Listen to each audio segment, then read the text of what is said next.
you doing? Good, how are you? I'm absolutely fine, and finally get to speak to you. That's great. Yes, thank you for calling. I see some tin cans. I don't see you. I don't see you anywhere. No, I don't put the. It's a bit flaky, the Wi-Fi from where I am, so I tend to try and use as little bandwidth as I can. So I tend to switch the. Say hello to her. that's one of three of my daughters. So what time is it now? It's like 4-ish. It is 4:11. Yeah. Because yeah, it's 10 o'clock here, so mine are all in bed. Thank God. Oh, okay. Well, I put them to bed early if I could. Yeah. So oh, go ahead. So it's great to speak to you. Thanks for filling in the interview form. It would be great to. I'll add the this as a video as soon as I get a chance to put it all together. Ideally, if it's possible for you to send whatever images and stuff you have, and I'll plonk it into the background, and that makes it a wee bit more complete. Oh, I think it'll help cool. help people see the artwork and stuff like that too. You know, just so people get a good overall idea of what it is that you guys do. Okay. So, with no further ado, why don't we get started? So, Adam Hartley, can you give us a quick idea of who you are, where you're from? Okay. Well, my name's Adam Hartley. I live in Overland Park, Kansas currently. Grew up on the Missouri side, pretty close to the border of those two states. So moved over here. It's a little bit nicer on this side. Nothing against Missouri, but it's just a little bit nicer. I went to school and everything over on the Missouri side, you know, and growing up, I didn't really know what I wanted to do with my life.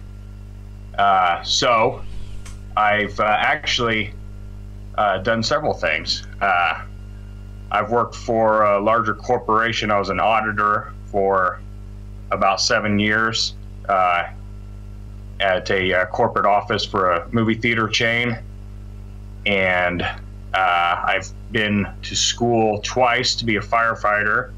I was a personal trainer for a while, and now I'm dabbling in being a bodybuilder. Okay. So I've done quite a bit, and you know, so I've gotten to experience life a lot. I've been to Glasgow, where you're from. You have? Yes, my wife's father-in-law,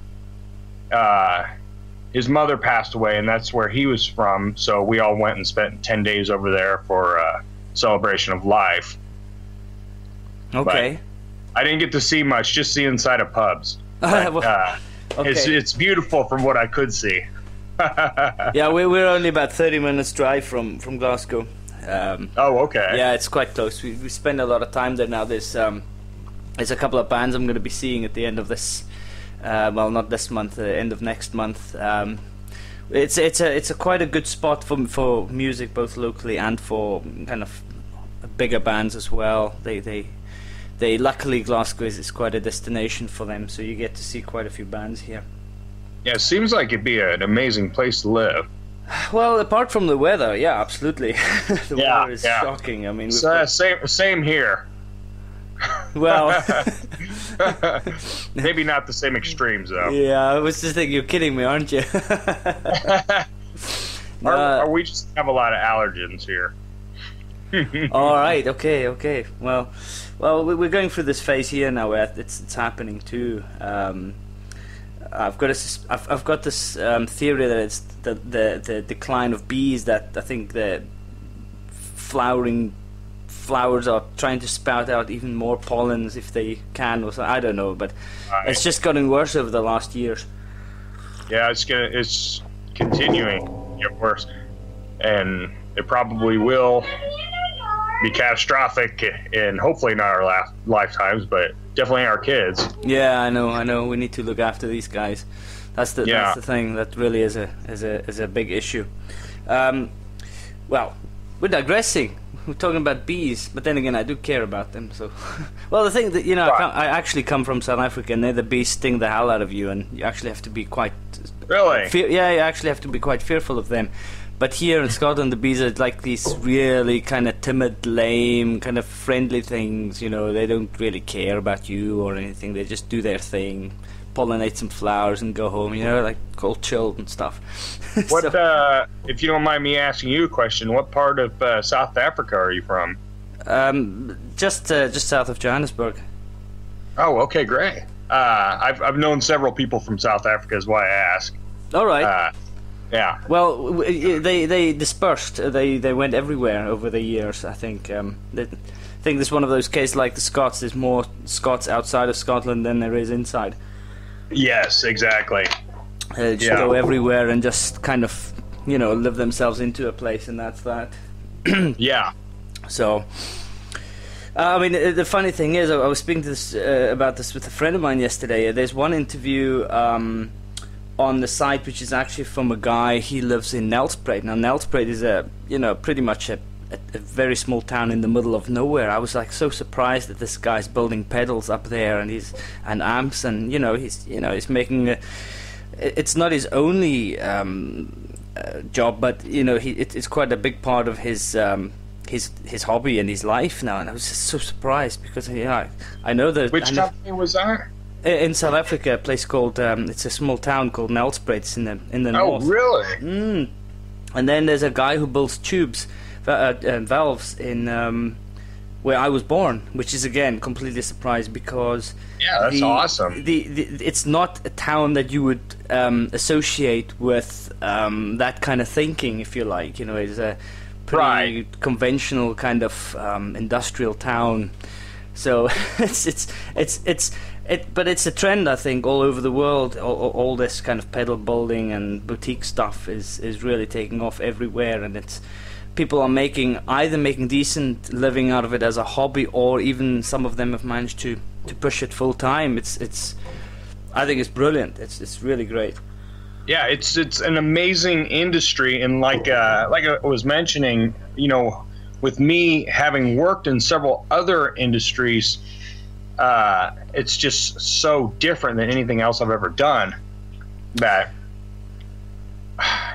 it's daunting sometimes, but the people are just great. I've never met more awesome people than in the guitar pedal world, and just fantastic people. Yeah, absolutely. I always remember when I started, just after school, when you start kind of finding your own feet, and we were a part of a smallish metal scene, if you like, in that same town I was talking about, with the guy who builds the valve tubes and stuff like that, and it was a really close-knit family because everybody knew one another in the kind of metal scene, and it feels the same as that. It always felt genuine. There was nothing felt kind of made up or just for the sake of it. It all felt as if people were quite genuine about what they thought and kind of music they listened to, and it seems like these kind of ideas are expanding into different things now. I mean, vinyls are coming back.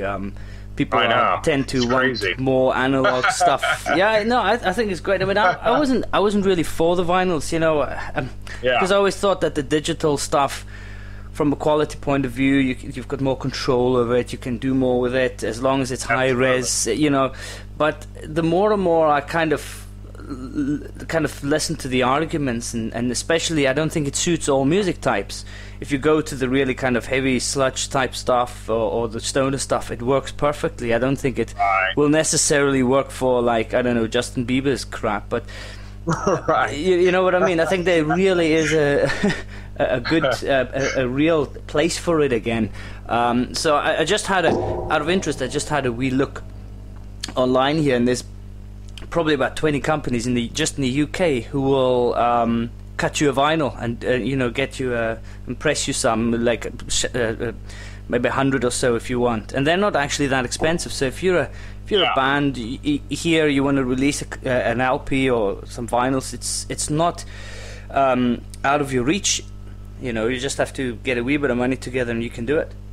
I've actually got some sitting right behind my computer here. It's funny that we were talking about it because I'm looking at them like, I've never listened to these vinyls, but I like having them, you know, and some of the ones that I have are like Cymbals Eats Guitar, which is a smaller group, and that's actually a guy that owns a guitar pedal company, Small Sound, Big Sound.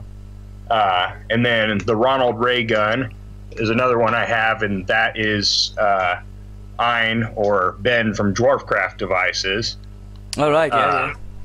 Yeah, and then I've got the bigger name stuff, Alice Cooper and stuff like that. But it's so weird because I used to collect, you know, vinyl left and right when I was younger, and yeah, I haven't seen a record player actually being used in God, 15 years probably. That's right, but now you notice that if you actually want to buy a half decent record player, you actually got to, you know, spend some real money on them. Oh yeah, they're ridiculous. they only like sell really good stuff nowadays. Or thrift store. All the kind of stuff you sit there and scratch and do a bit of beatboxing over. But yeah. Anyway, listen. This interview is about you, not about vinyl. So let's try this again. Let's get to the next one.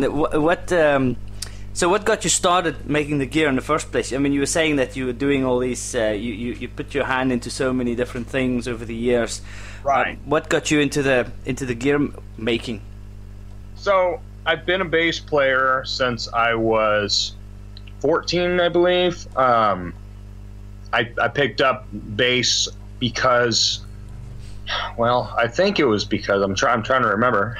My cousins played instruments. I had a cousin that played a guitar, a cousin that played the drums, and then a friend that played the bass. Well, I just loved that sound, that thumpiness, you know, that just beats into your chest. Yeah. And so I picked up a bass when I was 14, and then I basically taught myself how to play. And I'm 32 now, almost 33, and I've been playing since then. In the last, I want to say 5 years, I've gotten into effects pedals. I didn't even realize that you could use them for a bass guitar. I hate even calling it a bass guitar, you know, but that's what it is, whatever. But I didn't realize that you could do that. And one day, I think I was at Guitar Center, you know, because nothing else exists anymore apparently. But I picked up a Boss AW3, which is Ottawa, and man, I thought it was the coolest thing I've ever heard. And, you know, looking back at it, it's probably the crappiest pedal I've owned.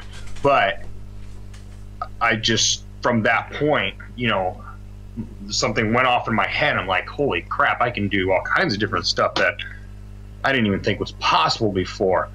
So, you know, I started buying and collecting pedals, and, you know, eventually, after purchasing probably 100 different pedals and turning around and selling them and getting new ones and all this other stuff, I started getting interested in building my own, because it's so expensive to purchase them from especially boutique companies. Yeah. And so I started reading on a website that I found called DIY Stomp Boxes.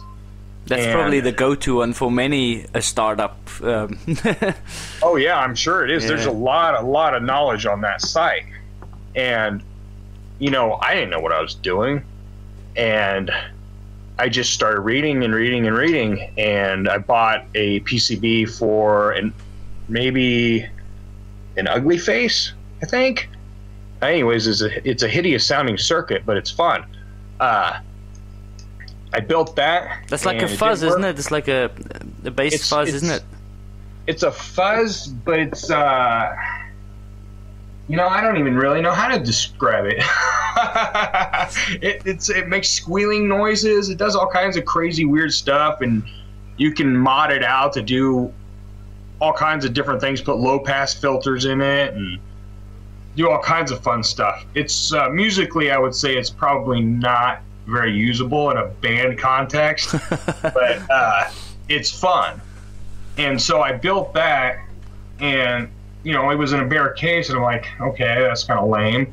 So I kept looking and looking at what these other guys were doing, and I see all these slick graphics and stuff. I'm like, how are you doing that? I don't understand. How are you doing that? I mean, obviously you're building these and doing it yourself. How did you do it? So luckily for me, people actually wanted to share some of that information, which I found in the pedal world can be kind of iffy, you know, on whether or not people want to, you know, and be involved in helping you learn. Yeah. But luckily enough, I met a couple of really nice folks that were okay with teaching.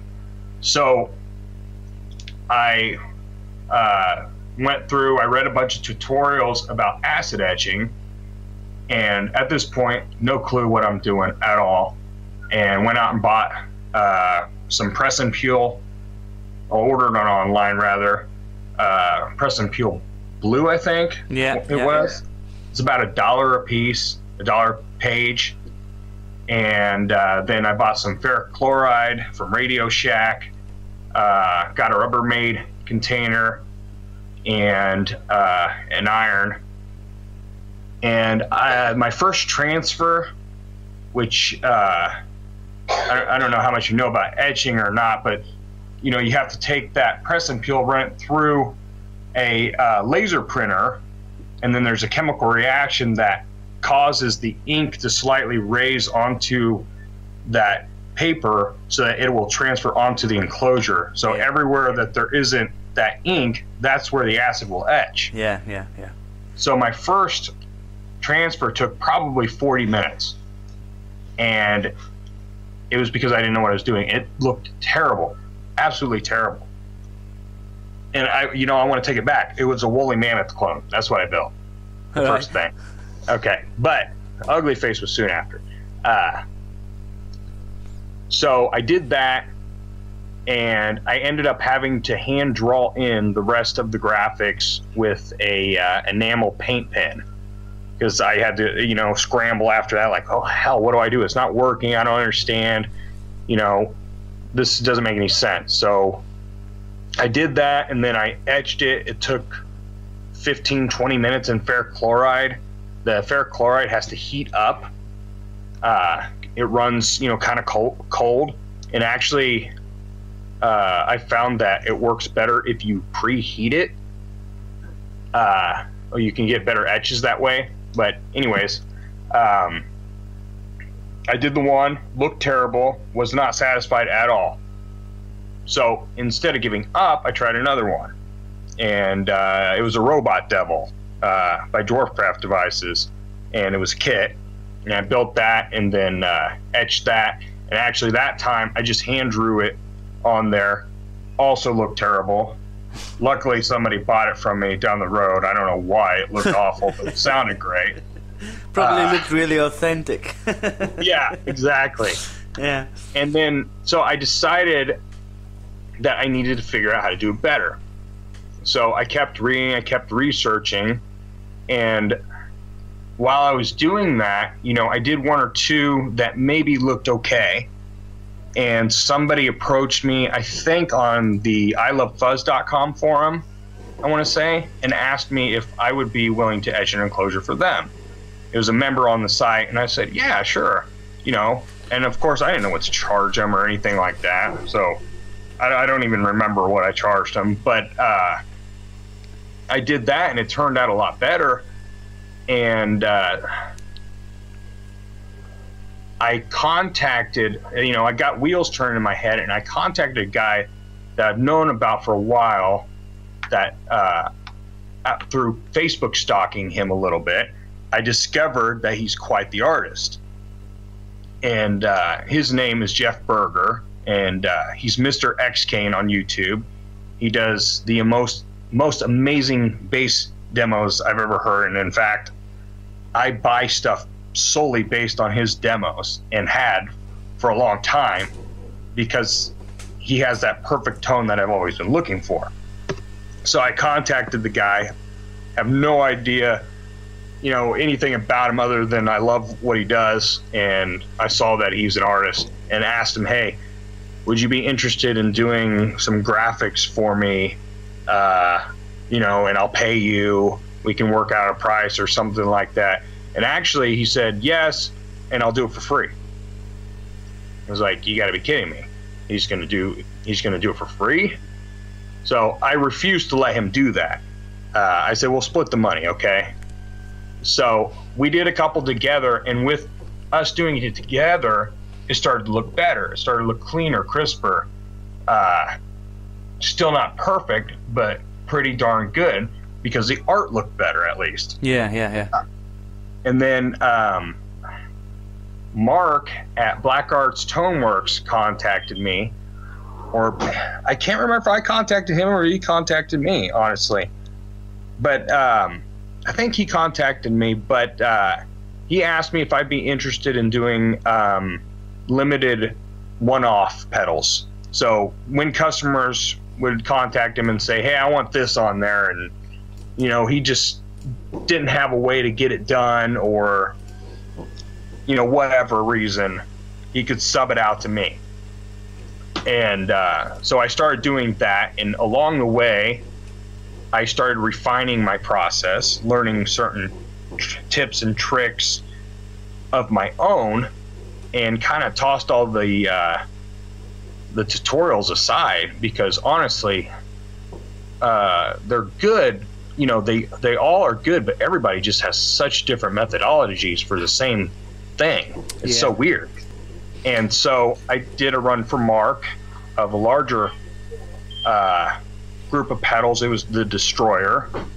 That was my first large run, and I think it was 20 pedals maybe, and it turned out pretty darn good, and I was satisfied with it. And after that, it just kind of steadily started getting more and more. Dr. Scientist contacted me, or maybe I contacted him. Actually, I think I contacted him, because at that point I had to do that still. And you know, I still do on occasion contact builders and say, hey, you want to do something? But that's how it started for me.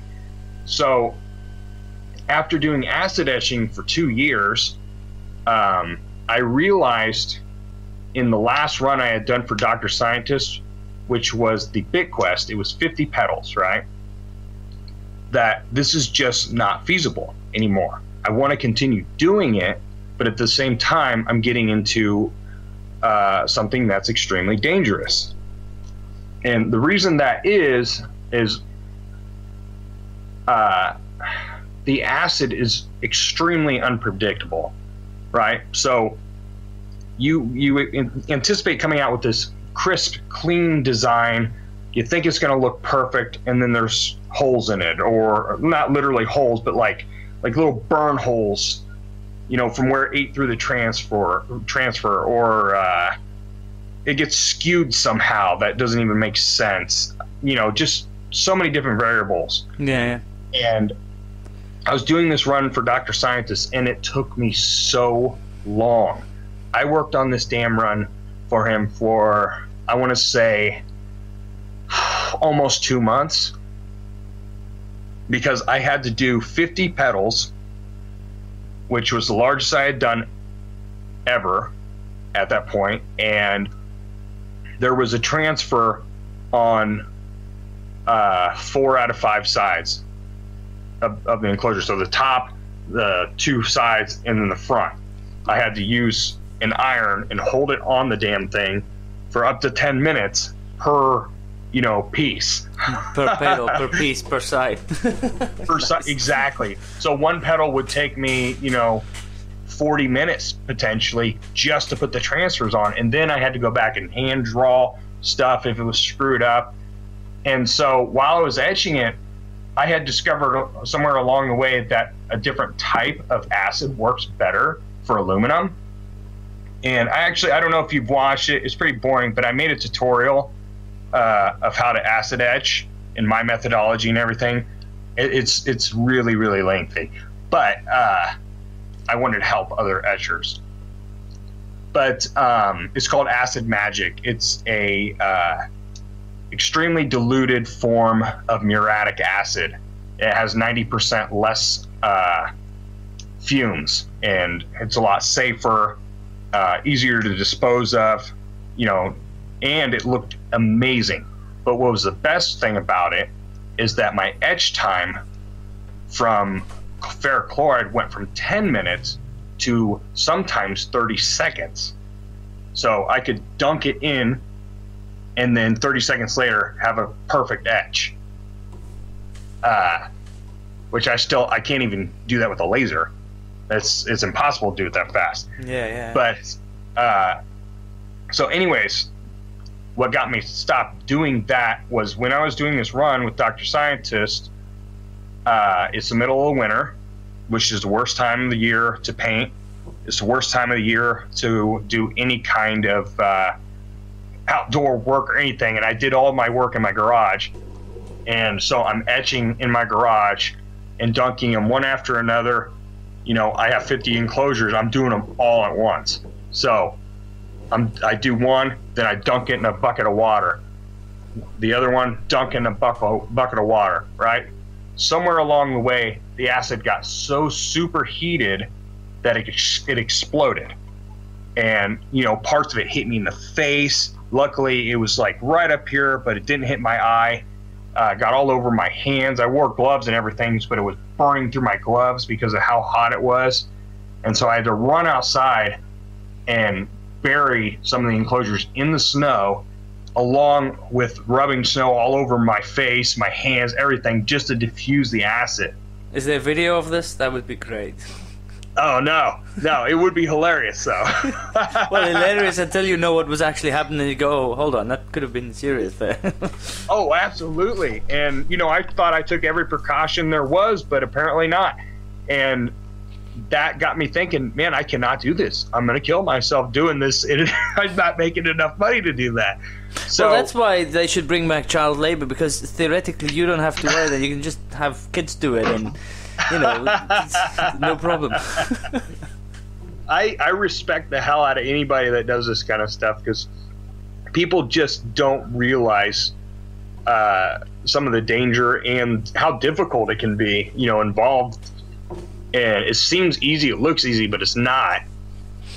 But so from there, I started looking into laser etching, and the reason I did that is because, again, on DIY stomp boxes, I saw these guys that not only had etched petals, but they had perfect etched petals. Like, the symmetry was right, and the design was flawless, and it was high definition. I'm like, what the hell? Yeah. How the hell did you do that? Is it screen printed?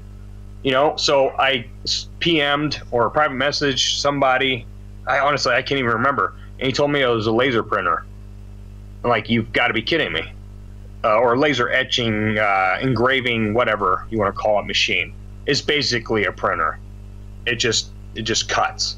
But I started looking into it, and I could not believe how much they cost. So luckily for me, even though I don't have money, my parents do, and they were able to help me purchase a machine. And it's actually right here. You can kind of see that. Yeah. It's a big guy there. So that's a 600-pound machine that has a 31 by 20 table on it. I could fit about 50 pedals that are 125B on there at the same time. And if I wanted to, I could run them all at the same time. So it's a lifesaver. And it has an exhaust that goes out the back, so I don't have to worry about fumes. I know that was a long-winded answer. I kind of got sidetracked. But. No, that's a great answer, actually. Because usually say, I don't know, I got bored doing an office job, so I started painting pedals, and that's that. You know, so no thanks. It's better to have a longer answer, because I think the good thing about the answer is that you actually went through the motions of the whole experience of etching. I etched one pedal here by myself, and I ended up using that electro etching just to see how that works, and that was actually quite alright. But obviously I painted the reverse image on with different paints so that I can then get onto the raw metal with all sorts of different things. So obviously the image doesn't look very good, but it was me trying to see how easy is it to etch.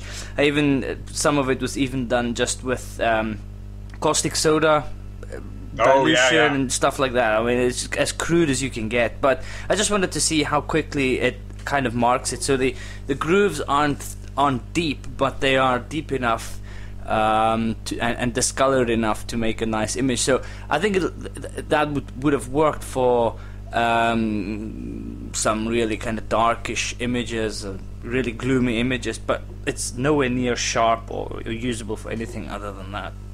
It's interesting, the difference between the laser and the acid too. It's very interesting, and I've learned. I've had this machine for a year now. Acid Splash Designs has existed for 3, almost 4 years now. You know, and just this year I'm starting to get to where I'm making profit, of course, but so I'm assuming much, I'm assuming that this laser machine has made that transition possible. The fact that you can actually deal with a bit of volume at a certain amount of time. Yeah, somebody sends me, if they want to send me 50 or 100 or even 200 pedals, I'm not intimidated anymore. Yeah. You know, I'm not worried, oh man, this is going to take me 3 months. Well, no, actually I could do it in a week. So are you going to change your name to Buck Rogers Designs because you're working with lasers? You know, it's funny, I thought about a name because change, Acid Splash Designs. I just realized what I said there. Well, maybe you have to. Well, and it's funny, I thought about doing it, but I just like the name. No, it's a good name. It's a good name, and besides, you know, that's where you came from, if you like, you know. So.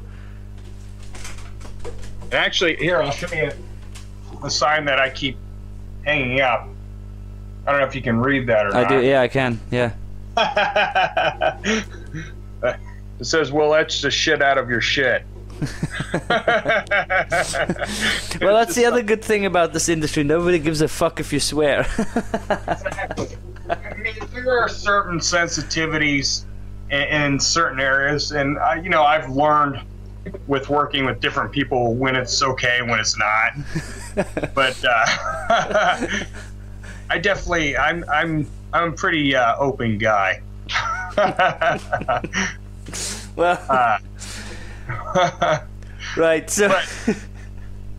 But I wanted to say real quick what I was going to say about the laser versus the acid, and I'm touching the machine like you can see it a little bit, but I can get a look that looks exactly like an acid etched enclosure still, and nobody will be able to tell the difference. And actually, it's funny sometimes to me because people will contact me still and ask me for specifically an acid etched enclosure, and I have to tell them, well, actually I don't do that anymore. I do laser etching. And normally it just shocks the hell out of them. Really? Wow, I had no idea. Because you can achieve such similarities, but at the same time I can do so much more that it's nuts. It's a great machine. And sorry if I'm babbling, but when I was at the NAMM show this last year, I actually ran into the people that make these machines. I bought it locally. It's made in the United States, but they had a booth there at NAMM. And it was funny because they didn't have the machine I have, which my machine specifically is made for metal. It cannot do woods. It can go through paint if it's on metal, and maybe like one type of plastic. But other than that, only metal, you know, and I can pretty much etch literally any type of metal, even cast iron. But, you know, I told them I had one of these 20-watt machines, and they said, well, wow, what do you use it for? And I told them guitar pedals, and it blew their mind. They had not even thought of that. You know, and this is the people selling me the machine. Yeah. So what do they they have at NAMM for like for the kind of guitar, you know, this kind of burn effect, or exactly. Well, you could, with the other machines, you can cut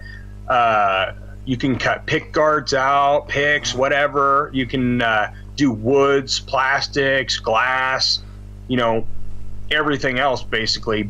You can do metal too. It just can't get depth on the metal. So, and actually, you have to anodize the enclosures, I believe, before it'll even work, which I don't know if you know anything about anodizing. It's not exactly an easy endeavor, and it's not cheap when you buy it secondhand. Well, if you could see me right now, you'd see my hand going over my head. No, not a clue. Yeah, well, it looks really cool. Anodizing does. It's basically a chemical way of changing the color of the pedal instead of painting it. Okay. So, yeah, other than saying it like that, I don't know how to explain it. Well, you're giving me a lot of information here, so that's good. So, okay, let's go on. So the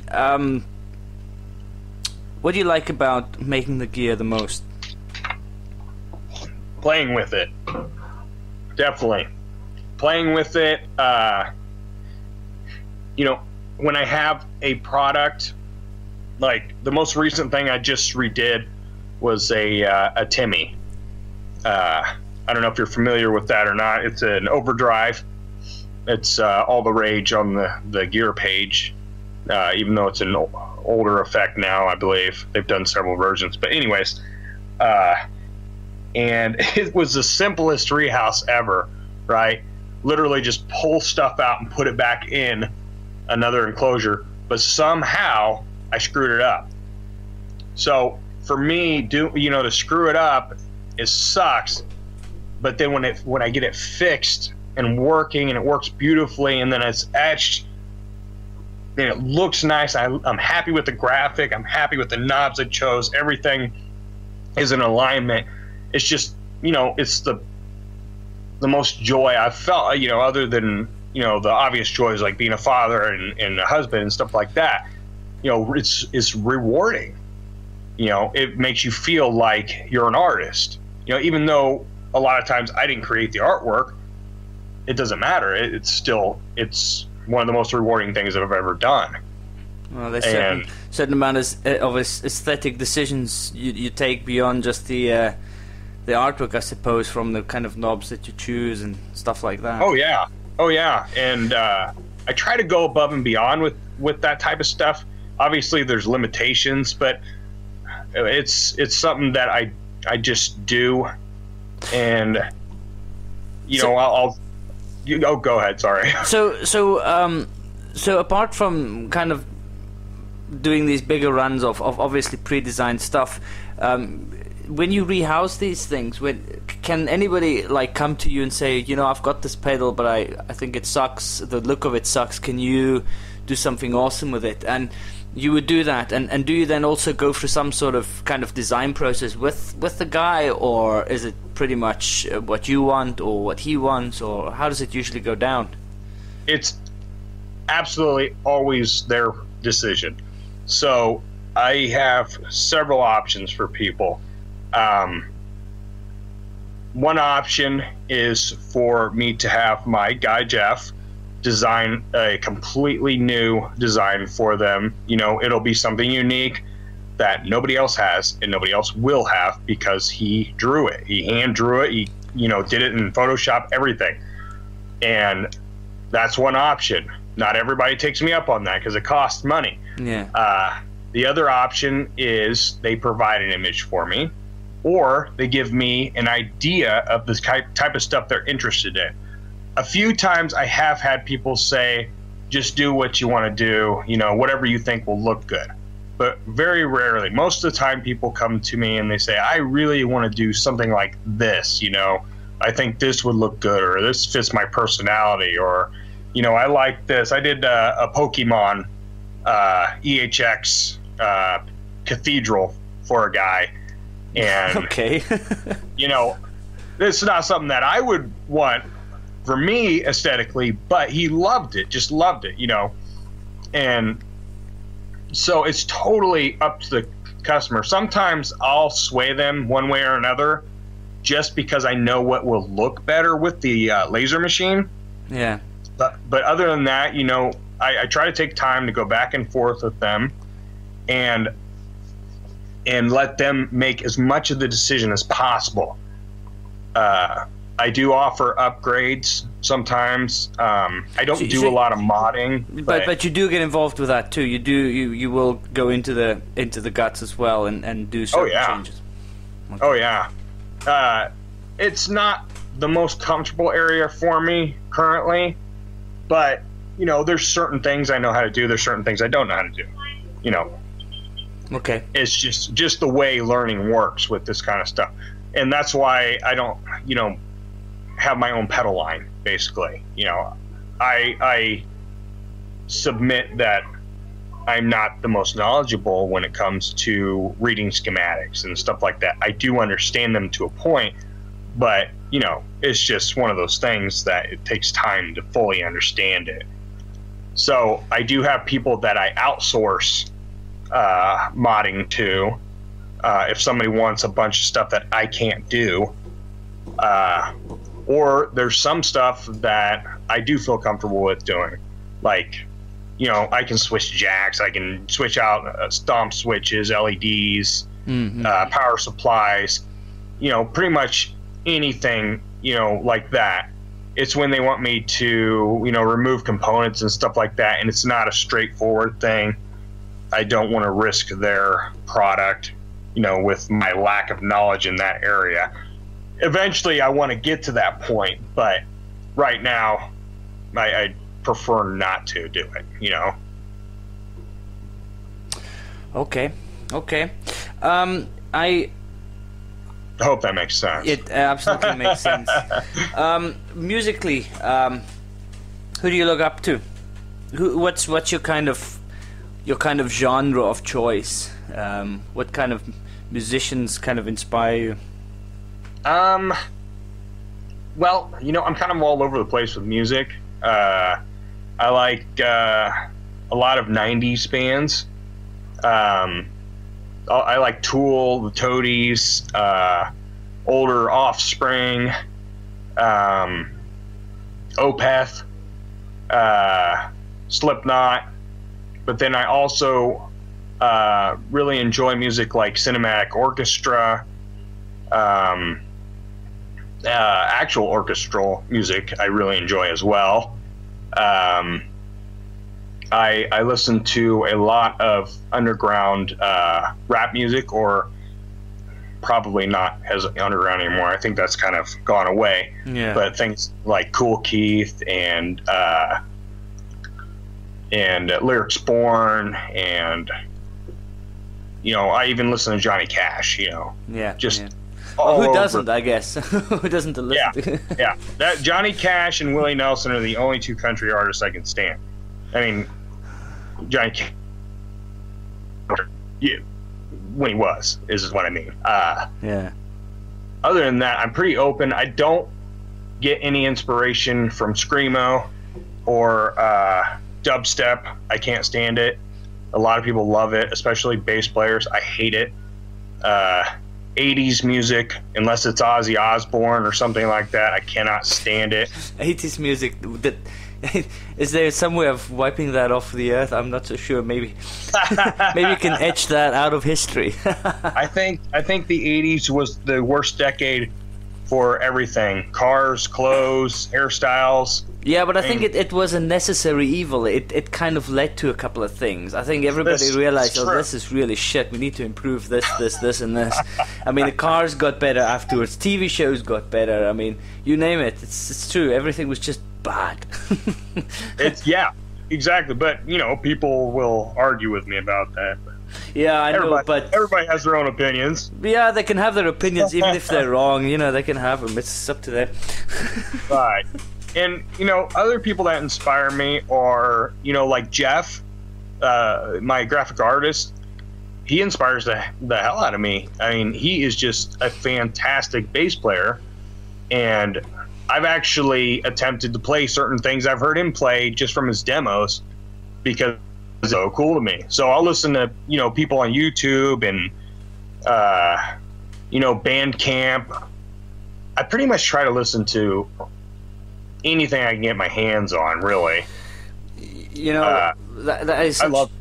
That is, you know, that is the beauty of all this. I mean, this is where the vinyl argument falls a little bit flat. One of the arguments for vinyl and tapes and stuff was always that in the 90s we would, well, probably before that, we would like make mixtapes for each other and like, oh, listen to this guy, listen to this, and that's true and all. But now, you know, I pay Spotify. I've got a Spotify account, and the amount of new music I have gotten into just because of that is insane. Right. And that's YouTube, the amount of new things I've heard just in the last month or so.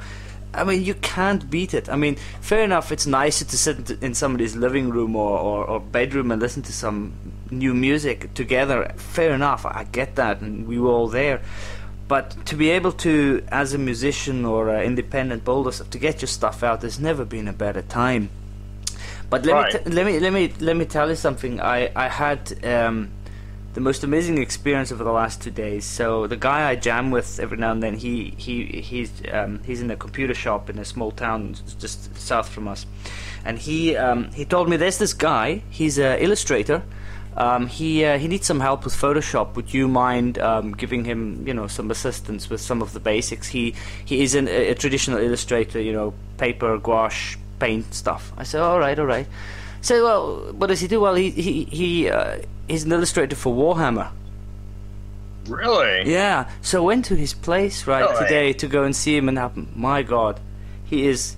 You know, if you go online and you look at these really top Warhammer kind of illustrations, the books and stuff, that's what he does. And he's just sitting in his normal house doing this stuff day and night. And I'm like, Jesus, the guy's unbelievably good. And I might the way have to get his contact info from you. Yeah, well, the thing is, he works for a company. He's actually a paid illustrator, so he doesn't freelance this at all, you know. And he said he used to freelance, he used to do stuff. I said, do you do album covers? Do you do stuff like? He says, no, he's not really interested because he can't be bothered working out his tax and all that stuff, which I understand. But the way that he treated his craft was like, some people go to work in the morning, I don't know, to do their job at the DMV. You know, he was just so, we do this and we do that. You know, it was as if it didn't matter. I don't think these people, after years of doing these things, they actually realize how not just gifted but skilled they are. You know, and it was such a pleasure meeting this guy. He was just so, you know, he wasn't like trying to flash out stuff. Everything was just, he was just working. That was his job, and that's it. You know. Which is but humbling, because I went back in to see if I can see some more of his work. I mean, he's got books and books and books. He's in pretty much all the kind of Warhammer books. Crazy stuff. Really, really brilliant, detailed stuff. Anyway, so I had to share that because I was. That's awesome, though. It's always fun to meet people like that and then find that they're humbled. You know. And yeah, you would walk past that guy in the street, you wouldn't know. You just wouldn't know. And I mean, to me, these people are more important than a lot of the famous people you get around. I mean, they really are. Yeah. I mean, for sure. I mean, I see in your list of who inspires me in the business. I mean, you've got Peter from VFE. Yes. And you've got Roy. Now, I've spoken to both of them. And these two are classics, because they're just so accommodating and easy and nice, and they make the most amazing things. And this is one of the reasons I like doing what I'm doing here, because you get to meet all these people, and you hope that you can help them a wee bit too, and yourself to, you know, to some more exposure, some, you know. Right. Exactly. It's really really interesting. And, you know, both of those guys, speaking of that, they are probably two of the most innovative people I've ever seen in this industry. Just super aggressive with the way they do things. Not necessarily, aggressive sales or whatever, but like the way they aggressive think. Quality. Yeah. And I mean, they're both brilliant, just absolutely brilliant guys. Peter makes all kinds of crazy stuff just daily. It blows my mind. Yeah. No, these guys, they do all deserve. Well, one of the reasons I started doing the interviews is because I felt like nearly all of the pedal builders who, even the ones who are still in their hobby phase with it, there's a huge amount of love that they put into it, and right. Otherwise they wouldn't be doing it, because it's not something that you just sit there and just fiddle about with. I mean, there's a certain amount of intensity that goes into building things, sitting there soldering for hours and breathing in solder fumes and it's not this glorious, It's not glamorous. Yeah, exactly.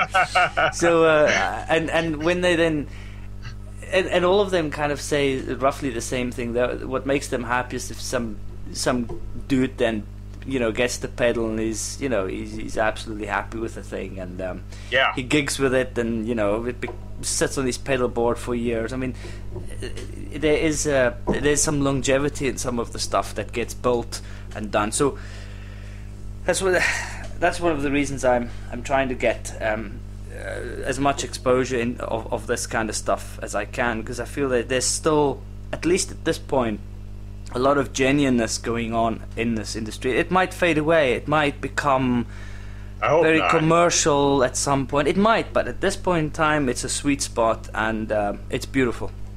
Yes, absolutely.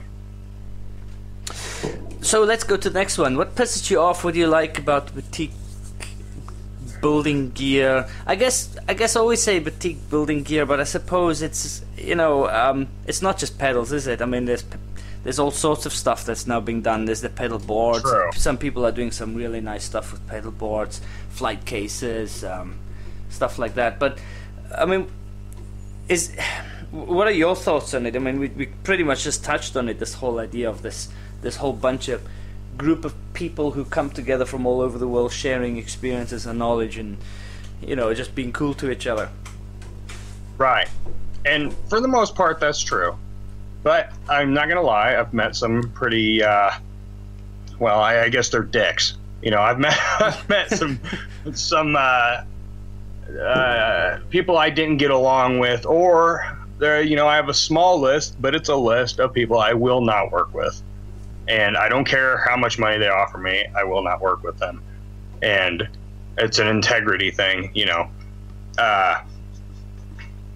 What I like about the boutique, specifically the boutique pedal world, or boutique in general, even instruments, everything. I'm not going to go with the amps, so they're too expensive.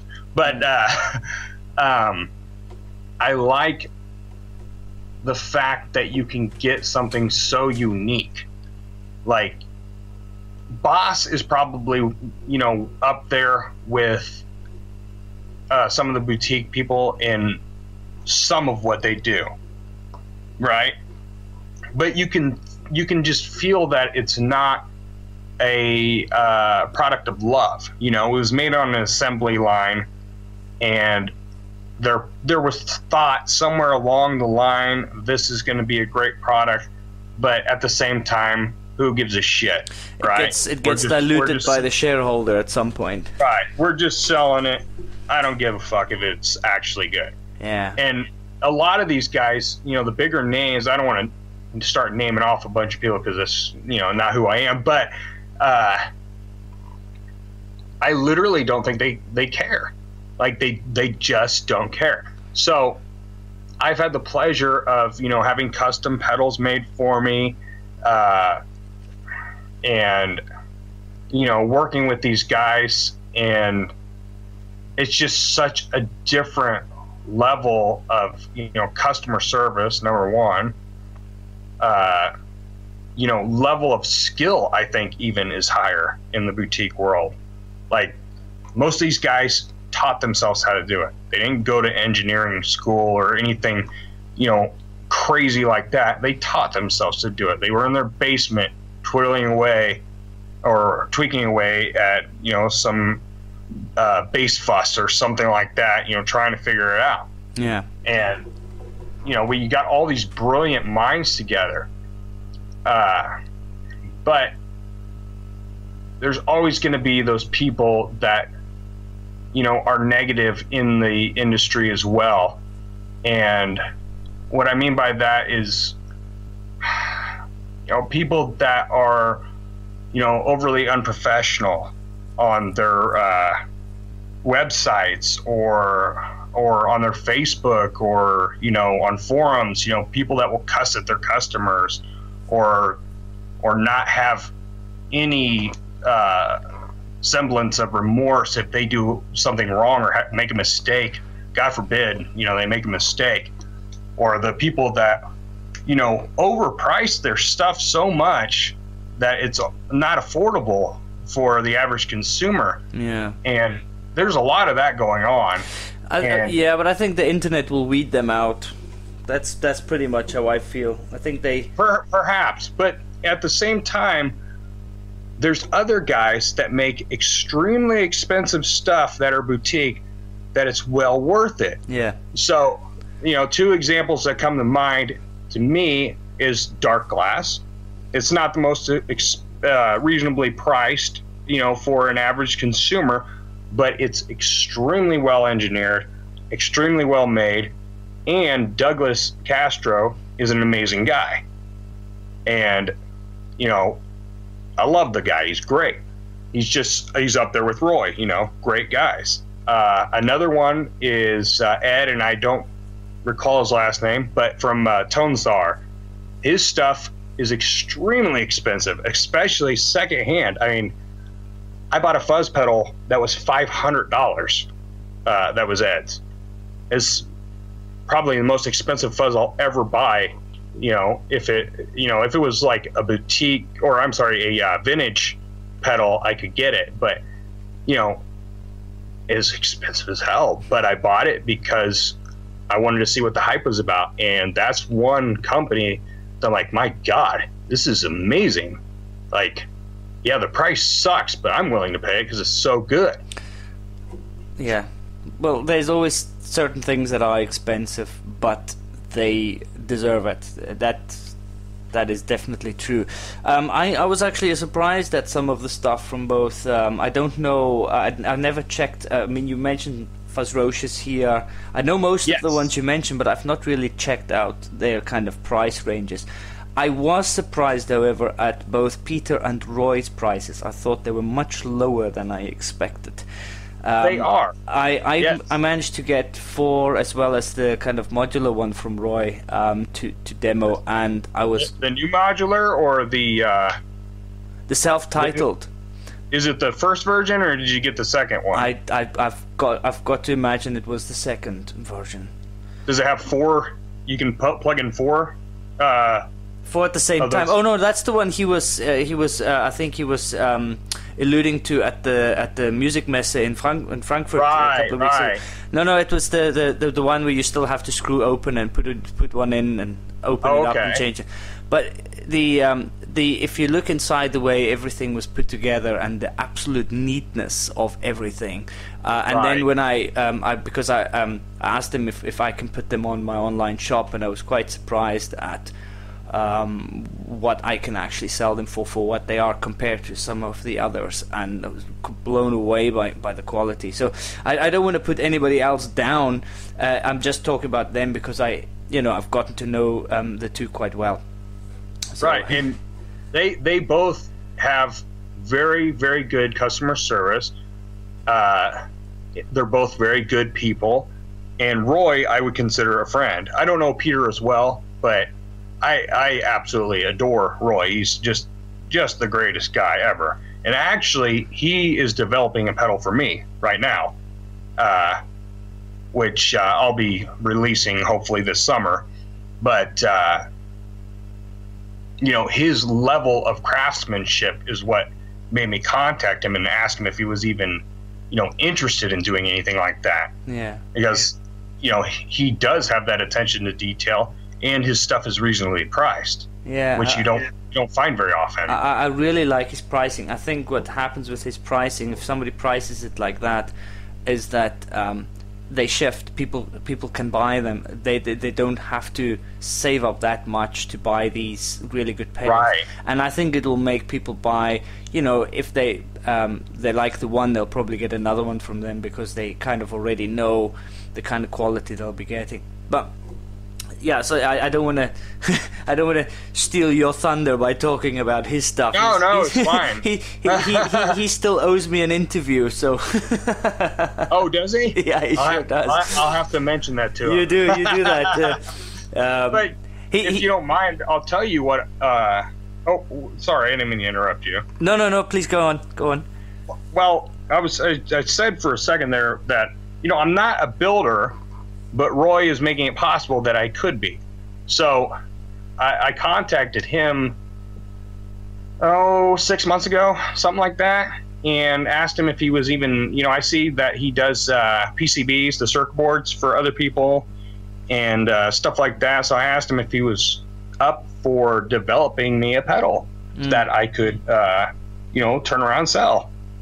And he said yes, to my amazement. And so we started working on it and going over ideas, and what I'm coming out with seems a bit unoriginal, but the presentation is what I'm after, and I think it's going to be a hit. I hope, at least. Yeah. But it originally started out to be a bebop fuzz pedal, but we had to change the fuzz circuit because we're using SMD components, and we're not doing spoilers here now, are we? No. Okay, no. Cool. I've already talked about it out openly, so I don't care. I'll spoil away. But good. Okay. It's an IC muff with a 4-band EQ, active 4-band EQ. The reason I wanted to put the EQ in there is to have the tone shaping abilities with the fuzz pedal, because I've found over time owning tons and tons of fuzz pedals that they sound great, but you lose all the integrity of your bass as a bass player, for a lot of them. So we modeled the frequencies after MTD bass preamp, so it's a super hot preamp in there. And what's cool about it is it has 3 boosters in it, so it's super loud. It has a foot switch boost, which will overload the circuit and make it even crazier, kind of like a megalith in a way, a Mountain King megalith. And I have expression control over sustain, which I have not seen before. And you can turn off the fuzz side and just use it as a preamp if you want. So I was trying to come up with something that could be extremely useful for a bass player, hopefully a guitar player, don't know yet, but something extremely useful for a bass player and affordable.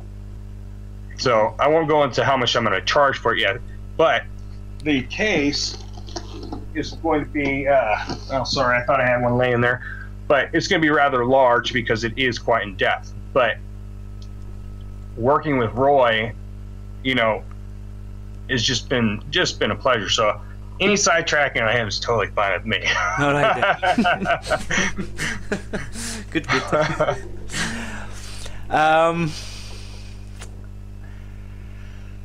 Okay. Oh, I love this. I really do. I love the quick fire. Right. Favorite guitar maker? Favorite guitar maker is Michael Tobias Designs. I have an MTD 435, and it's the best bass I've ever owned. Absolutely love it. Oh, I see. I'm just Googling them now. They're mighty pretty. Yeah, they're all handcrafted. I mean, he does have a more affordable line, I believe, that's on the assembly line. But my particular instrument and most of them are handcrafted, and they are amazing. They're an active bass, which, you know, depending on the bass player you talk to, that's a no-no, but I love it. Doesn't that really influence the pedals more than anything else, being active? It can, for sure, yeah. And that's another thing with the circuit I'm developing with Roy. I shouldn't say I'm developing it. He's developing it. I'm just kind of sitting here giving him ideas. But he's the brains. But I don't want to underplay my role or overplay it. But another reason I wanted to do that is because of the fact of what you just said. I cannot find fuzz pedals that work right with active bass guitar. I mean, the you know, especially 18 volts like I have, it just destroys it.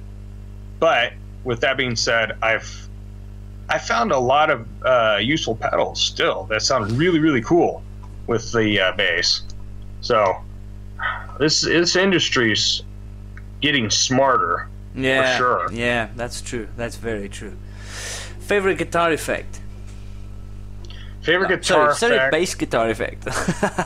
Well, either way, for me, would be probably a toss-up between a fuzz pedal or a phaser. Okay. I love phasers. Now, just love them.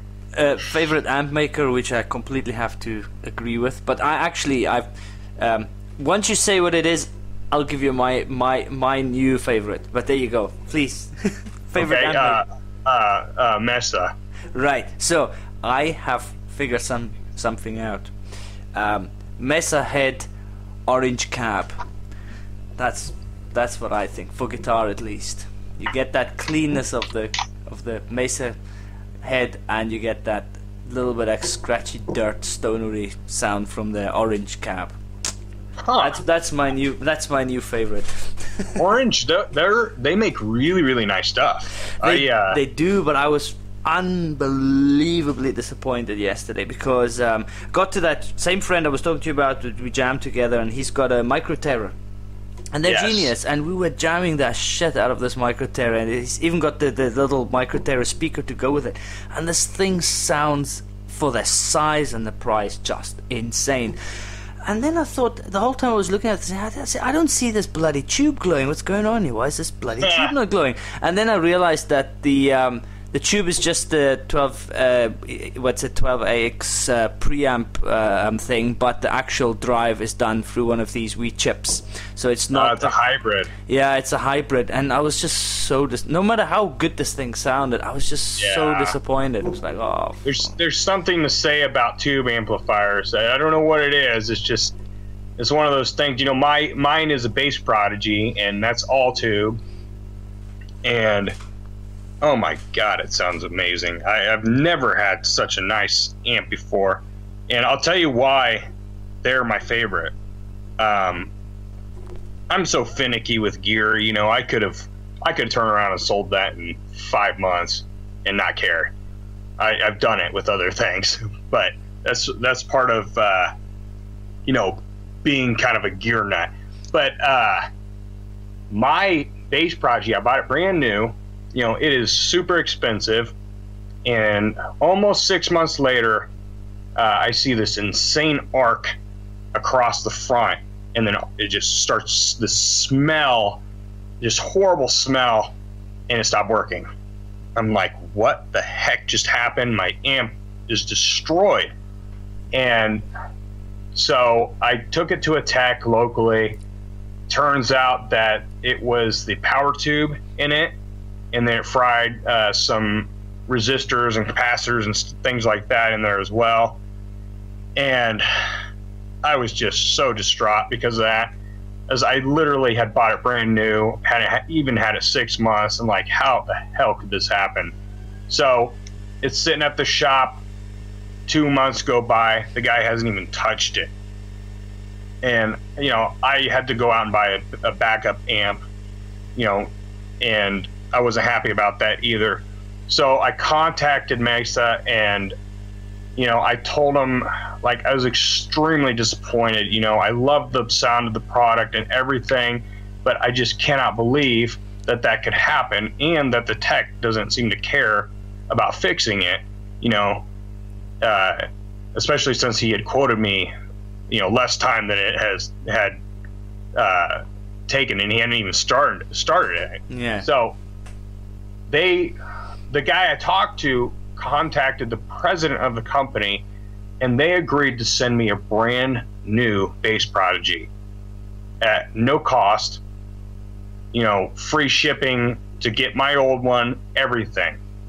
They just were the most accommodating I've ever seen. I've never had that kind of customer service. They sent me a $1,400 or $1,600 amplifier in the mail, even before I gave them my old one. And I was up and running in a week after I talked to them. It's like, who would do that? Who? You really don't hear stories like that anymore. It's good to know. It's good to know. But I think that they all had to change. They know that they can't afford a half kind of known person or any person to sit there and slag off their customer service for their products. I think any company that is willing to let that fly is going to be in trouble very soon. That's true. They just have to step up. I mean, it's completely within your rights. I don't know how the consumer laws are in America, but I know here, if that thing didn't work and I brought it back to our local guitar shop here, those guys would have to swap it out or do whatever I asked them to do with it. It's that simple. And if they don't, then they are breaching my consumer laws, because they're quite strict here. Are there limitations on the time? Yeah, but 6 months is nothing. We have a law here which goes beyond just the warranty time. It means something has to be fit for purpose. So if I buy a 1,400 or 1,600 pound amp or something, you know, the damn thing has to work for it, you know, a fair amount of time. It can't just be, it's not just purely a warranty. There are certain other things that protect you too. Other things like if you paid by credit card and the guys are not giving it back to you, you can actually claim the money back through your credit card company, things like that. Yeah, it's quite, from a European point of view, these are really consumer laws that are enforced via the kind of European Union type thing, which is quite useful. And some of them are actually a little bit one-sided for the consumer, which I don't agree with as well, because it gives the it makes it hard to be a small producer of things. I can imagine in certain industries, you know, you build something, you might, you know, have a bit of problems here and there, and you can be put out of business, I think, fairly easily if you're not careful. So, but you know, like I said, it's one of these things. It's a typical kind of European thing where something goes wrong, they swing too much the other way into the other person's favor again. It's hard for them to find the kind of middle ground of fairness. You know, you know, and here one of the reasons this came about too is because here you would go to your local shop with the same problem. Your amp's within its warranty. You go to the shop, you say the thing blew up. I want it replaced, please, and they'll go, oh, okay, but this, but that, or send it back to the manufacturer and this and all this nonsense. Where the truth is, they just have to give you a new one, and that's that. You know, and they try to fob people off because they don't know their consumer rights, etc., etc. But and I'm sure that's the case here as well. It seems like maybe you guys have it a little bit better in that respect, though, with being a consumer, because I know I've had things broken from, let's say, a Best Buy, and man, they fight the hell out of you. Even with a warranty, they fought me about returning things, you know, that were clearly defective. Here, you literally just say, listen, you don't do it, I'll call Trading Standards and we'll see what they have to say, and they'll immediately change their tune. They know that these guys are going to be on them like a bad smell in no time. So, no, that's amazing. It's good in certain sense, but like I said, I think that from a law point of view, it has swung a little bit too much to the other side. It keeps you on your toes. Yeah, absolutely. And you know, funny enough, people still get away with all sorts of nonsense. So I'm sure they do. So, favorite genre of music? See, this is not working out. This is supposed to be a quick fire, and it's not. I know. I apologize. I get long-winded sometimes. Favorite genre? Man, that's hard. I want to say metal, but not hair metal.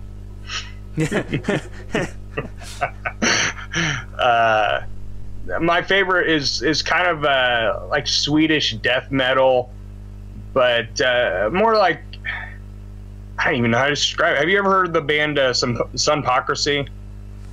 See, this is another reason why I do this interviews. People keep suggesting awesome music. The last time I spoke to Roy, he suggested Conan, and I was listening to that now for the last 2 weeks or so. It's like, thanks, man. Sunpocracy to me is an amazing band, and I love that genre. It's similar to like Opeth, ISIS, not the terrorist group, but the rock group. Yeah. Oh, ISIS, I know very well, actually. I've got all their stuff on Spotify. But it's kind of similar to that genre. I don't know what you would. Is that progressive metal? I don't even know what it's called.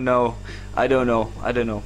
I have no idea, and I actually don't care, because I think, again, it's this pigeonholing stuff. It doesn't work anymore. Actually, this is stoner, sludge metal, doom rock, progressive, I don't know, drum bass, whatever. Yeah. This is doom metal. No, it's sludge. No, it's doom. No. Oh, what's this new one? Gent. What the fuck is that shit? Oh, Degent. Degent. There you go. That is that's playing out of tune, I think, or no, I'm just kidding. It's terrible. It's terrible, but I can't say too much because I know a lot of guys that do business with them. Yeah. Yeah, you always got to be careful what you slag off. Eh? Right. No, I did. The sludge stuff is quite new to me, and but I've fallen head over heels for it. I don't know why. I just have. It just fits the kind of thing where I am, I suppose, with music at the moment. I don't know. Yeah. It just literally just took me, and it's funny actually, because the older I'm getting, the heavier stuff I listen to. It's not the other way around. I'm not trying to listen to more kind of easy stuff. It gets worse and worse, and not better and better. Well, according to my mother. It's true. I'm the same way. I used to listen to stuff like Green Day, Nirvana, things like that. I can't even stand it anymore. Like, it doesn't compute with me anymore. They've ruined it for themselves. I mean, you mentioned Offspring earlier, and they brought out that first album, and it was insane for the time. It was just the best thing I've ever heard. And would you listen to another Offspring CD after that? I don't know. I'm not so sure. Green Day was the same. I like 3 of them. That's it. 3 albums. And Nirvana, unfortunately, I'll always have a huge amount of time for them, purely because I was at the right time with them. Everything was a perfect storm when they came out. I was the right age. I had the right friends. We were studying. Everything was just, and it's too much a part of my history in so many ways. So you like their newer stuff too? The Nirvana stuff, I mean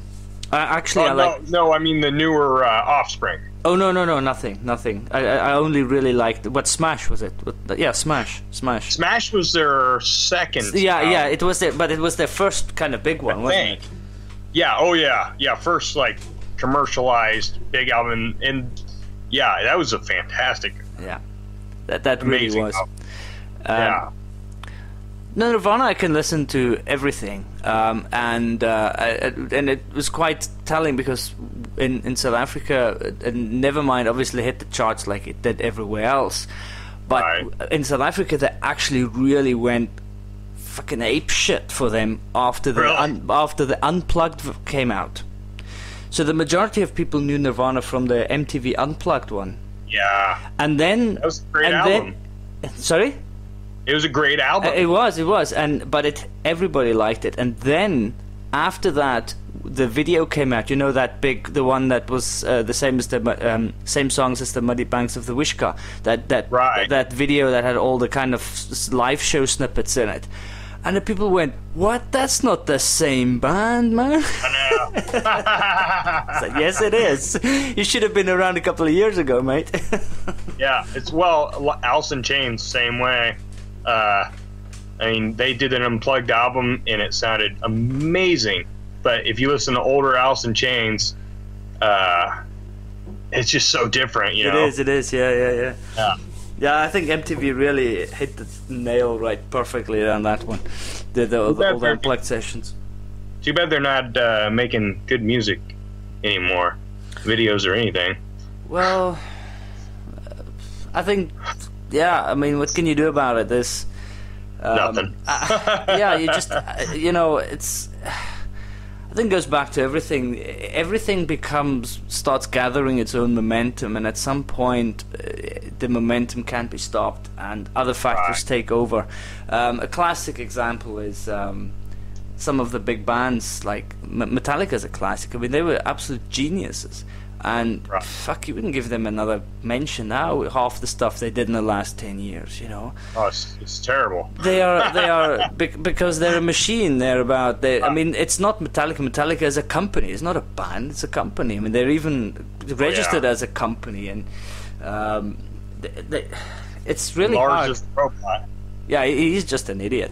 Yeah, I'm sorry. Anybody who sues the company who's probably helped make them famous is an absolute moron. So, I mean, you've got too much money that you could spend, and then you say, "Oh, you know what? This is killing our music scene." Yeah, fuck off. Yeah. I understood kind of where they came from, but I think it was all just a miscalculation on their part. And once they got to a certain point with it, they couldn't like say, "Oh, you know what? Actually, we shouldn't be doing this. We were wrong." That's my personal opinion about it. I mean, and now it doesn't even matter because you can do it on Spotify for free. You can do it on Spotify for free. Fair enough. You're going to be annoyed by a whole bunch of ads, but that's exactly kind of what they caused. I mean, I downloaded my fair share of stuff, and everything I liked, I went out and bought. Right. Simple as that. If I didn't like it, I wouldn't listen to it again. So it's not like I'm going to sit there and enjoy their shit for nothing. So if I like something, I bought it. And now what happens with the streaming services is that they get even less per time somebody enjoys their music. You know. So I mean, the kind of stuff that people are being paid on through Spotify is now famously low. So I don't think it did them any favors. It does. Taylor Swift said she didn't make enough. Yeah, I wonder how poor she is. But I think that I didn't get that story straight anyway. But I think that the problem with the reason it's the same as Prince and George Michael and those guys who have sued the record companies and got out of their contracts. I think Taylor Swift's reason was not that she didn't get enough. It was the fact that the record label got too much of the share and she didn't. So it wasn't an anti-Spotify thing as much as it was again one of those the arrangement between Spotify, the record labels and the artist, which I completely understand. I think I might be wrong. I might get flamed for this, but that's what I understood from her story. You know, some of honestly, them. I would hope that anybody that listens to this doesn't listen to Taylor Swift. They can look at her, but they mustn't listen to her. Exactly. That's what I say about most of them. Yeah, you can look at the videos, but don't put the volume up. Yeah. Yeah, well. But that's just the perv in me. But anyway. Well, sorry. Yes. So I don't think anybody else will mention Type O Negative as favorite artist band. Not because they are bad, but purely because it probably wouldn't pop up as their first choice. Yeah. I love Peter Steele. And he's one of the main influences I had as a bass player. Always loved Type O Negative. I got to see them live one time, thankfully, before Peter passed. which was just the most amazing thing to me ever. And you know, it's interesting because I don't really like that goth, you know, whole scene. Yeah. Like, I don't even relate it that way. I don't know. To me, it's calming, you know. But they it's were weird. But they were slightly different in the way that you could see that they didn't take it that seriously, and I think that's what made them right. So that's slightly different. They were so much into the goth scene. I think anybody that was a goth knew about them, but I don't think they actually took it so seriously. The whole way he kind of acted and stuff. I don't think that he was, you know, that much fussed about the goth scene either. Yeah, that was my feeling. He was a jokester. Yeah. And they would, you know, do what they thought was funny things on their albums and everything. And you know, it was a shame because he died. Gosh, I swear it wasn't that long after he cleaned up. Like, he stopped using hard drugs, and I don't know if he was drinking anymore. I think he quit drinking, but he was 45 or something like that, and he died of a heart attack. I'm pretty sure. Just horrible. Well, let that be a lesson. Don't stop taking drugs and alcohol. Exactly. If there's anything you're going to learn from this interview is sobriety is not all it's cut out to be. I probably have to put some disclaimers to this. No, it's just a joke. It's just a joke. Right. Favorite instrument? I can only guess to be bass. Have you ever played fretless bass? Absolutely. I suck at it, but I've played it. I keep getting it in my head that I can play the fretless, and you know, I'll buy a fretless bass and I'll play it for a while. I'm like, man, I can get the notes going, you know, and everything, but I just don't understand it. It's like it's almost like a different instrument. Yeah. You know, I might as well buy an upright bass. That's how I feel. Well, there you go. Buy an upright bass. Yeah. Well, and hey, Peter Steele did it, so why not? Yeah, exactly. But I really, really enjoy also the violin. I don't play the violin, but just musically, I enjoy it. It's probably one of my favorites, or is my favorite outside of what I play. Yeah, I have to agree with you there. I once had the pleasure of a client of mine. His daughter played the violin, and they wrote this song about Scotland, and she played this thing. So they put the stereo on with some backing track, and then she played the violin in her lounge, and she could play this thing. And when you hear it with your ears, with no microphones or speakers in between, just that wooden strings, it is something else. It's proper raw stuff. It is just so nice. It's inspiring and chilling. Yeah, it really goes into your soul, that stuff. It really does. It's something that it is hard to replicate in any way. I mean, some people like the the bagpipes and stuff like that, but but I think that the violin has that real kind of connection with your inner being when it's done properly. Yeah, I definitely agree. It's it's fantastic. I wish that I could play one, but I barely have time to play my bass. Yeah. Right. Favorite drink? So I don't drink alcohol. So my favorite drink is not water. Besides water is coffee, I guess. I know it seems kind of boring, but I like coffee. No, I have specifically sculpted this question not to go, well, which kind of alcoholic drink would you like? Because I don't think it's not uncommon for people to just not drink anymore. It's even just every now and then. It's like smoking. It's just fallen out of fashion somehow, Right.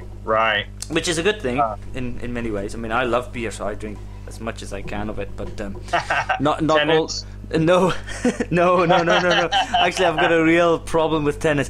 We have last week we were at the Scottish Expo for tourism, and we made friends with some American ladies, and one of them, she cannot get enough of tennis. Of tennis ice cold. It's like tennis, but it's I wouldn't say different. It's just extra chilled and apparently a little bit, higher quality. And she could not get enough of this tennis stuff. I mean, she's the only person I know who actually flies to Scotland so she can have some tennis. She probably doesn't realize that the liquor store can order it for her. well, she apparently, these are her own words, that she's a real pain in everybody's arse, because when she goes to some sort of bottle store or supermarket and they've got tenants there, then she buys half the place up and she squeaks like a little girl. She's proper over the top about it. But hey, like I said, everyone to himself. She likes tenants, so be it. Let her like tenants. I mean, when I did drink for a long time, I stopped. But when I did drink alcohol, I think my favorite was whiskey, for sure. Like a bourbon or yeah, bourbon. Yeah, I like bourbon. Scotch I wasn't a big fan of. It's too rough. It's funny because you can get really rough bourbon too, but I don't know, it's different to me. But I liked probably my favorite was, it's funny, it's the cheap stuff, either Jim Beam, which was super cheap, or on the more expensive side but not super expensive, Crown Royal. Well, I like Jim Beam. I've always liked it. I think Jim Beam is actually a very decent whiskey. Right. I don't see any. It's just on the cheaper side of price. Yeah, absolutely. But it's great. I'm also a fan of most of the bourbons, really. I like them. I've got no problem with them. I mean, I prefer Scotch. I prefer a proper malt, nice aged one, and I can drink them all day. I really can, if I could. I think it's more popular over in European areas. I don't know. At least that's what it seemed like when I was there. It has obviously the whole kind of brand to it, the Scotland brand and all that to it, right. and they're expensive and they're special and they're aged and all this. But you'll be surprised how many Scots don't drink malts. That they would rather have a Jim Beam and Coke. Really? Yeah. No, it's not a everyday. You're not Scottish and then you drink whiskey. It's not like that at all. In fact, I probably know more foreigners who like whiskey than Scots, to be honest. So, yeah. But I think a lot of it has to do with this. You don't just start drinking it and that's you. You kind of have to ease yourself into it, because some of them can really kick you between the eyes, not from a strength point of view, but from a taste point of view. They are really earthy sometimes. They can really, be like weird and wonderful. Yeah. So it's definitely an acquired taste. But once the bug's bitten, that's you. That's definitely. That's very true. Oh, favorite place is home, huh? Is that as in your house home? Family home. Yeah, exactly. I love my family, and I love owning my own home, and I just feel like everything I could ever need or want is right under this roof. Yeah. So I work from home, so literally everything I need except for the gym is here. Okay. Well, when my kids were small, I just lifted them up and down for like 5 minutes at a time. It works for a while, and then they get too heavy.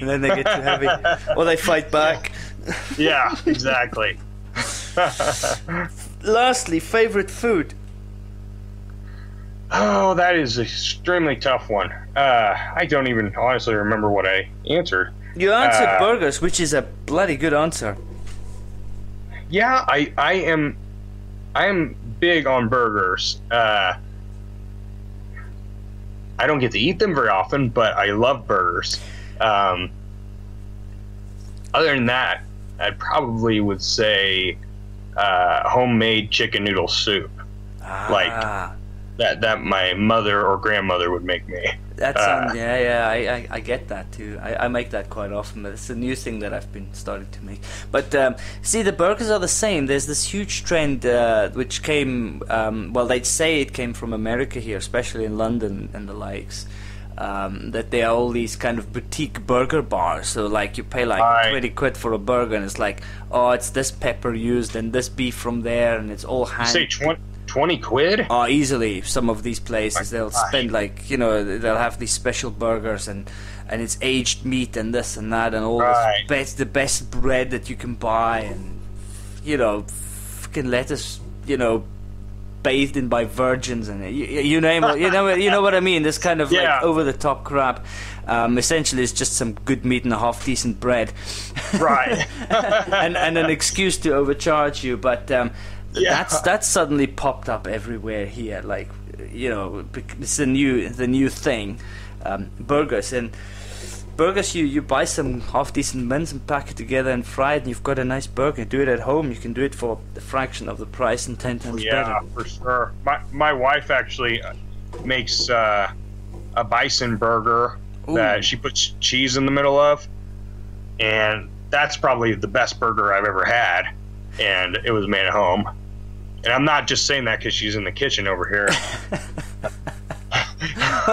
No, any piece of meat that has cheese in the middle is usually guaranteed to be of a good standard, taste-wise, sure. at least.